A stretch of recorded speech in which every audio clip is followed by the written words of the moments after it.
Selamat malam Bapak dosen dan teman-teman semua. Perkenalkan, nama saya Triana Sekar Ayu Pamungkas dari Program Studi Fisioterapi Angkatan 2024. Di sini saya akan memaparkan hasil penelitian saya tentang hubungan minum kopi dengan tingkat fokus saat belajar untuk mahasiswa fisioterapi Angkatan 2024. Oke, sebelumnya saya akan membacakan abstraknya terlebih dahulu. Penelitian ini membahas hubungan antara kebiasaan minum kopi dengan tingkat fokus belajar pada mahasiswa fisioterapi angkatan 2024. Teori yang digunakan adalah teori antagonisme reseptor adenosin oleh kafein. Friedel pada tahun 1999, metode kuantitatif digunakan melalui survei terhadap mahasiswa. Hasil menunjukkan bahwa mayoritas mahasiswa yang rutin minum kopi melaporkan tingkat fokus yang lebih tinggi, meskipun tidak semua responden mengalami efek positif. Konsumsi kopi dapat menjadi strategi pendukung fokus belajar bila digunakan secara bijak. Nah, kemudian di sini ada beberapa kata kunci. Yang pertama itu ada kafein, fokus belajar, mahasiswa fisioterapi, dan neurofisiologi. Jadi, penelitian ini menggunakan metode kuantitatif. Kemudian penelitian ini dilatar belakangi oleh fenomena umum di kalangan mahasiswa, yaitu kebiasaan minum kopi untuk membantu tetap fokus saat belajar. Saya menggunakan teori efek kafein antagonisme reseptor adenosin yang dikemukakan oleh Friedel dan rekan-rekannya. Dengan pendekatan kuantitatif, saya mengumpulkan data dari mahasiswa fisioterapi angkatan 2024 mengenai kebiasaan minum kopi dan persepsi mereka terhadap fokus belajar. Hasilnya menunjukkan bahwa mayoritas merasa terbantu meskipun tidak semuanya mengalami efek yang sama. Kemudian di sini ada metode penelitian. Penelitian ini menggunakan metode kuantitatif. Sampelnya itu yang mengisi kuesioner itu adalah 18 orang mahasiswa angkatan 2024. Kemudian pengumpulan datanya dilakukan melalui kuesioner online. Tujuan penelitian ini adalah untuk menggambarkan pola konsumsi kopi dan sejauh mana mahasiswa merasa fokus belajar. Mereka dipengaruhi oleh kebiasaan tersebut.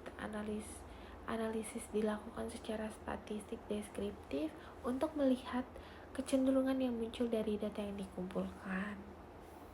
Oke, di sini ada hasil dan pembahasan. Nah, dari hasilnya sendiri, 50% mahasiswa minum kopi secara rutin. Kemudian mayoritas mereka minum 4-6 kali dalam seminggu. Nah, jenis yang paling disukai itu kopi dengan susu atau gula. Itu dia ada di 55,6%. Nah, 55,6% ini memberi nilai fokus 4 dan 38,9% memberi nilai 5. Nah, 58,9% merasa kopi membantu fokus. Kemudian pembahasannya itu, kafein bekerja sebagai antagonis reseptor adenosin, meningkatkan kewaspadaan. Yang kedua, respon terhadap kopi bervariasi antar individu. Yang ketiga, faktor dominan fokus, lingkungan belajar, waktu belajar, dan kondisi fisik. Yang keempat, konsumsi kopi efektif jika dilakukan dengan bijak dan tidak berlebihan.